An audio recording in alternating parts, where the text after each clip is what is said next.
మనందరికి తెలిసిందే, నిన్న చాలా దారుణమైన మర్డర్ మన గాజువాక ప్రాంతంలో జరిగింది. ఇందులో మౌనిక అని చెప్పేసి 30 సంవత్సరాల అమ్మాయిని మరి ఇండియన్ నేవీలో పనిచేసి చింతాడ రవీంద్ర దారుణంగా దానికి నేపథ్యం ఏంటంటే, వీళ్ళకి 2021 నుంచి ఈ అమ్మాయికి ఈ రవీంద్రకి పరిచయం ఉంది. ఈ రవీంద్ర కావాలన్న ఉద్దేశంతోనే డేటింగ్ యాప్ ద్వారా ఈ అమ్మాయిని పరిచయం చేసుకున్నారు. పరిచయం చేసుకుని 2021 నుంచి కూడా ఈ రిలేషన్షిప్ కంటిన్యూ అవుతా ఉంది.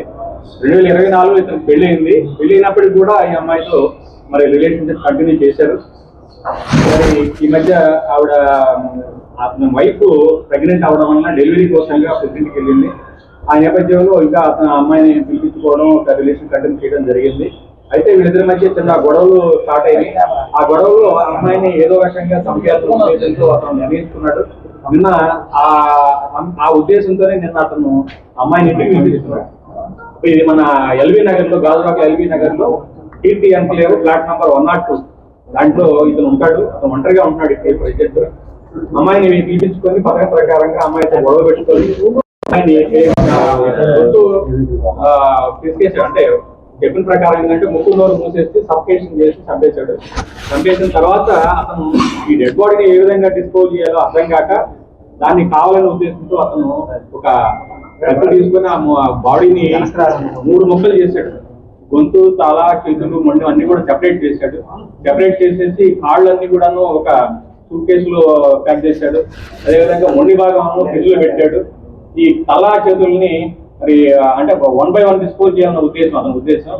దాన్ని ఏం చేశాడంటే అతను బ్యాగ్ లో పెట్టుకొని మన ఈ అడివరం రోడ్ లో ఒక పెట్రోల్ లో తగలబెట్టేసి మళ్ళా వచ్చాడు. వీటిని కూడా డిస్పోజ్ చేయాలన్న ఉద్దేశంతో ఏం చేయాలో అర్థం కావట్లేదు. ఈ బాడీ ఎలా తయారు చేయాలి, ఎలా పంపించాలి, ఎలా డిస్పోజ్ చేయాలని చెప్పేసి తర్వాత అతను మొత్తం లోపల ఉన్న బ్లడ్ స్టైన్స్ కూడా మొత్తం కూడా వాష్ చేసినట్టుగా మనం నేరస్థల పరిశీలనలో తెలుస్తా ఉంది. కంప్లీట్ గా వాష్ చేసి అంటే ఏ విధంగా నేరం బయటపడకుండా తప్పించుకోవాలన్న ఉద్దేశం అతను కనబడతా ఉంది.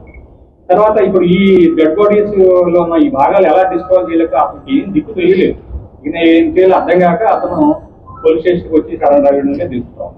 అయితే ఈ విషయం తెలుసుకున్నది తల్లిదండ్రులు ఈ రోజు పోలీస్ స్టేషన్కి వచ్చి వాళ్ళ మౌనిక తల్లిదండ్రులు వేణుగోపాల్ వాళ్ళ ఫాదర్ పేరు ఆయన వచ్చి కంప్లైంట్ ఇవ్వడం జరిగింది.